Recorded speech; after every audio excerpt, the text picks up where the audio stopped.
जय Hind everyone. Practice set 3.5 चल रहा था, उसका क्वेश्चन नंबर 3 आज हम देखेंगे और उसके आगे के क्वेश्चन भी। अगर आप ये फिगर देखोगे तो ये फिगर में एक सेकेंड है एडी जो सर्कल को सी और डी पॉइंट में इंटरसेक्ट करती है, और एक टेंजेंट है ए बी जो बी पॉइंट में इंटरसेक्ट करती है। यहाँ पे ओ ई जो है वो है परपेंडिकुलर टू ए डी या फिर सी डी को परपेंडिकुलर, तो लिख लिया O E perpendicular to C D, sorry C D या फिर डी सी रीड करो, नो प्रॉब्लम। ए बी है 12, ए सी है 8। क्या फाइंड करना है? ए डी, डी सी और डी। तो पहले फाइंड करेंगे ए डी। सो फर्स्ट सॉल्यूशन में जाएंगे। First in figure tangent AB and second AD intersect at A externally. Externally means बाहर करे, externally means सर्कल के बाहर। Therefore by tangent second segment theorem क्या लिखोगे आप लोग? AB square is equal to A C multiply by A D. कौन सा थ्योरम आएगा? Tangent secant segment theorem. So what is the value of A B? A B's value is 12। So 12 square is equal to A C की क्या value है? ए C की value है 8। सो 8 multiply by A D, सो 144। 12 का square 8 इधर multiply को इधर आ जाएगा, डिवाइड को A D. So A D is equal to 18 unit division करके, ठीक है। 8 1 8 और 6 रहा 64, 8 8 64, एडी 18 यूनिट आ गया। अब बात रही डीसी की। अब हमको पता है कि ये जो एडी है, एडी कैसे बना है? ए डैश सी डैश डी ऐसे बना है। देखो ये एडी कैसे बना है? सी उसके बीच में आता है ये पॉइंट, तो मैं इसको लिख सकता हूँ A dash C dash D. It mean C is in between A D, तो इसको कैसे लिखा जाएगा? A D is equal to A C plus C D. C D means D C. C D D C same है ना, कोई फर्क नहीं पड़ता। इसको डी सी कर लेता हूँ, कोई प्रॉब्लम है क्या इसमें? नहीं। अभी हमारे पास जो जो वैल्यूज है पुट करेंगे। अब यहाँ पे हमारे पास ए डी की वैल्यू है 18, ए सी की वैल्यू है 8 प्लस डी सी की वैल्यू मुझे पता नहीं, जो मुझे कैलकुलेट करनी है। अब 8 को मैं इधर सेंड कर दूंगा तो 18 माइनस 8 कितना हो गया? 10। ये हो गया डी सी। तो देयरफॉर डीसी इक्वल टू कितना हो गया? 10 यूनिट। करेक्ट है। तो सेकेंड भी हमारा यहां से सॉल्व हो गया। अब रही बात थर्ड की, तो थर्ड के लिए मैं रफ कर रहा हूं। थर्ड में आपको क्या फाइंड करना है? डी फाइंड करना है। डी मीन्स ये इतना मेजरमेंट। सो थर्ड में देंगे कि ओई इज परपेंडिकुलर टू एडी दिया है। सो ओई इज परपेंडिकुलर टू क्या हो? CD हो गया, and CD is chord. Okay, therefore by a property of chord क्या हो गई बताओ? कि ये जो DE है ये हाफ ऑफ क्या हो जाएगा? CD हो जाएगा। मीन्स अगर कोई perpendicular drawn from the centre of a circle to the chord, ये जो कॉर्ड CD है इसके दो टुकड़े करता है। Means DE is equal to half of CD। Means ये जो डी है ये सी डी का हाफ हो जाएगा, क्योंकि इनका मेजरमेंट, दोनों का मेजरमेंट सेम होता है। तो क्या by property of chord D जो है ये सी डी का हाफ है। इट मीन्स कितना आ जाएगा? How much it will become? D is equal to half of C D. C D means D C C D चलता है, तो डी सी सी डी कितना है? 10। So D is equal to 5 unit. तो तीनों का आंसर हमें इस तरह से मिल सकता है, ठीक है। So I think you understood this very well. So let's go for next question. Okay, यहाँ पे एक फिगर दी गई है जिसमें कॉर्ड TS और कॉर्ड RQ दिया गया है, ठीक है। कॉर्ड TS और RQ दिया गया है। वो सर्कल के अंदर इंटरसेक्ट नहीं कर रही है, वो सर्कल के बाहर P पॉइंट में इंटरसेक्ट कर रही है। करेक्ट है। अगर वो P पॉइंट में इंटरसेक्ट कर रही है, it means these are the chords which are intersecting each other externally. तो यहाँ पे कौन सा थ्योरम आएगा? Theorem of chords intersecting externally. So यहाँ पे वो थ्योरम हम अप्लाई करेंगे। तो वो थ्योरम क्या स्टेट करता है कि PS into PT is equal to PQ into PR। अब हमारे पास कौन कौन से वैल्यूज है देखेंगे कि PQ है, QR भी है, PS है, बट हमको PR चाहिए पूरा। करेक्ट है। तो हमें वो पहले फाइंड आउट करना पड़ेगा। पहले क्या लगेगा हमें, पीएस। पीएस है क्या, दिया है। पीटी, पीटी नहीं पता है तो टीएस तो निकालना पड़ेगा, तो पीटी निकलेगा तो टीएस निकल जाएगा ऑब्वियसली। तो ये इस सेगमेंट में हमें पीटी निकालना है। रही बात इस सेगमेंट की, इस सेगमेंट में पी क्यू दिया है 6 और ये क्यू आर दिया है 10। तो ये पूरा पी आर कितना बनेगा भाई, 16 बनेगा। तो उसको बना लेना पड़ेगा क्योंकि उसको हमें फॉर्मूला में यूज करना है। तो यहाँ पे लिखेंगे सॉल्यूशन में, solution in figure P dash Q dash R. It means PR is equals to PQ plus QR. Correct है, PQ plus QR। तो PR की क्या वैल्यू आएगी, PR is equals to PQ की वैल्यू क्या है 6, QR की वैल्यू 10। तो कितना आएगा वो 16 यूनिट। ठीक है, अब हमें पूरा PR का वैल्यू मिल गया 16 और PQ का वैल्यू मिल गया 6। तो हमें इसको यूज कर सकते हैं। तो अभी क्या करेंगे, यहाँ पे कॉड TS एंड कॉड RQ, कुछ भी नाम दो, QR ST, आपकी मर्जी है। ऐसा कुछ वहाँ पे कंपलसरी नहीं होता, नहीं तो आप लोग बोलोगे सर इसको TS रीड किया ST रीड किया, चलेगा। सो कॉड TS एंड कॉड RQ intersecting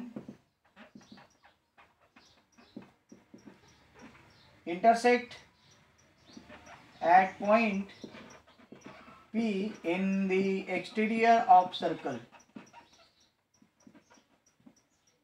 exterior of circle. Therefore PT multiplied by PS is equals to PQ multiplied by PR. क्यों बेटा, theorem of external division of chord, external division of chords, उस theorem के हिसाब से ये आ गया। ये पूरा टुकड़ा इतना बाहर का और ये पूरा, ये बाहर का और ये पूरा, ऐसे होता है। So let's put the value. What is the value of PT which I don't know, that I want to calculate. Because PT मिलेगा तो मुझे टीएस मिलेगा। देखो यहाँ पे टीएस निकालना, याद रखो। तो कैसे निकालना वो भी बताऊंगा मैं। पीटी, पीएस की वैल्यू है 8, डाल दी। पीक्यू की वैल्यू है 6, पुट कर दी। मल्टीप्लाई बाय पीआर की वैल्यू हमने कैलकुलेट कर ली। क्योंकि क्यों कैलकुलेट किया अभी समझ में आया, क्योंकि फॉर्मूला में हमें पीआर लगने वाला था बेटा। तो यहाँ पे क्यूआर दिया था उन लोगों ने, तो क्यूआर हमें जरूरत नहीं। क्यूआर क्यों दिया था, पीआर की वैल्यू आप निकाल सको। तो पीआर की वैल्यू हमने निकाली, तो यहाँ पे पुट करेंगे 16। अब ये जो 8 मल्टीप्लाई को उधर सेंड करो, इनका मल्टीप्लिकेशन मत करते बेटो, हाँ, क्योंकि ये 16 8 से डिविजिबल है। तो why you are going to multiply 8, इसको बाद में मल्टीप्लाई करना 8 से डिवाइड करके। So PT equals to 6 multiply by 16 upon 8। यहाँ पे मल्टीप्लिकेशन है इसलिए इनका डिवीजन हो सकता है। PT is equals to 6 multiply by 2, 8 2 = 16।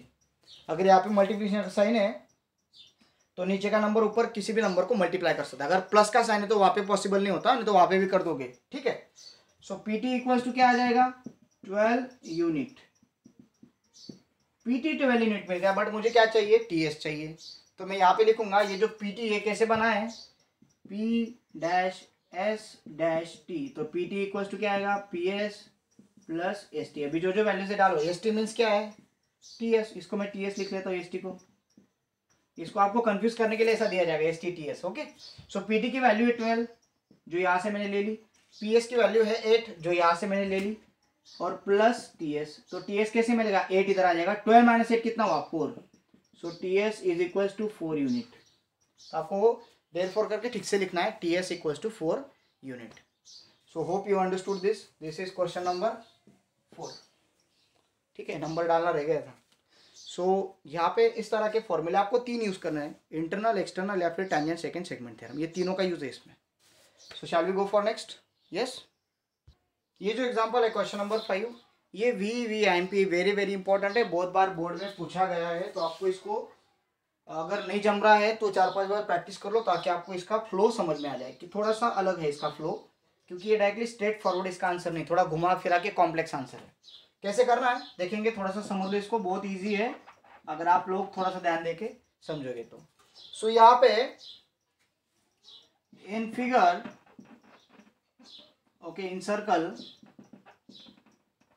with center H, DF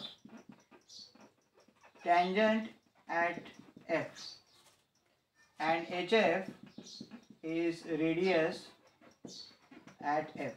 Therefore DF is perpendicular to HF, tangent theorem. ये क्या हो गया, परपेंडिकुलर हो गया। Therefore in triangle DFE angle F is 90 degree. ये जो ट्रायंगल DFE है इसमें ये एंगल जो है इसको, ये जो एंगल है ये 90 डिग्री का हो गया। So therefore DE square is equals to DF square plus EF square, but EF is diameter, so therefore EF is equals to 2R, where R be radius of circle। Correct है, EF क्या है, diameter है, तो EF क्या होगा, 2 times R, R radius है circle का, तो इसमें पुट करेंगे D square plus sorry equals to DF square plus 2R bracket square. Correct है, यहां तक कोई प्रॉब्लम है आपको? EF की वैल्यू 2R डाली, ब्रैकेट स्क्वायर कर दिया, so DE square is equals to DF square plus 4R square, इसको मान लिया मैंने फर्स्ट। अब आप बोलोगे इसके आगे सर, इसके आगे अभी हमें टेंजेंट सेकंड थ्योरम यूज करना पड़ेगा, उससे जो वैल्यू मिलेगी उसमें रिप्लेस कर देंगे। सो मैं रफ कर रहा हूं, तो हमें पता है कि DF tangent DF and second DE intersect at D, therefore DF square is equals to क्या आएगा, DG multiply by DE। Correct है, ये जो DF स्क्वायर आएगा ये DG मल्टीप्लाई बाई DE आएगा, क्यों, टेंजेंट सेकेंड सेगमेंट थ्योरम, इसको कंसिडर कर लिया सेकेंड। अब ये जो सेकेंड के DF की वैल्यू है, DF स्क्वायर कहाँ पे पुट करेंगे, यहाँ पे पुट करेंगे, दिख रहा है आप लोगों को, कहाँ पे पुट करेंगे हम वैल्यू, यहाँ पे पुट करेंगे DF की जगह पे। So put in first, put किया फर्स्ट में, तो ये क्या आएगा, D स्क्वायर, देखो ये first D square as it is, जहाँ पे DF स्क्वायर है, DF स्क्वायर की जगह पे ये आपको रिप्लेस करना है, क्योंकि इसका इक्वल ये है, तो DF स्क्वायर की जगह पे हम ये रिप्लेस करेंगे DG मल्टीप्लाई बाई DE। देखो DF स्क्वायर है, DF स्क्वायर है, तो DF स्क्वायर की वैल्यू ये है, तो मैंने यहाँ पे ये पुट कर दिया plus 4R square as it is, क्योंकि हमने ये जो है ये फर्स्ट में पुट किया, तो first D square equals to DG into D 4R square. अब हमें क्या प्रूव करना था, टू प्रूव क्या है वो याद रखो, वो मैंने लिखा ही नहीं, वो साइड में लिख लेते हैं। टू प्रूव क्या करना है हमें, टू प्रूव करना है हमें DE multiply by DG sorry GE is equals to 4R square, ये इंपॉर्टेंट है, हमें ये हमें सॉल्व करना है। तो अब यहाँ पे हमें सिर्फ इधर 4R स्क्वायर चाहिए, ये इक्वल साइन के इधर, तो ये पूरा पसरा इधर सेंड कर देंगे, क्या बनेगा, ये D square minus DG multiply by DE is equals to 4R square. Correct है, अब इसके आगे में बहुत इजी हो जाता है।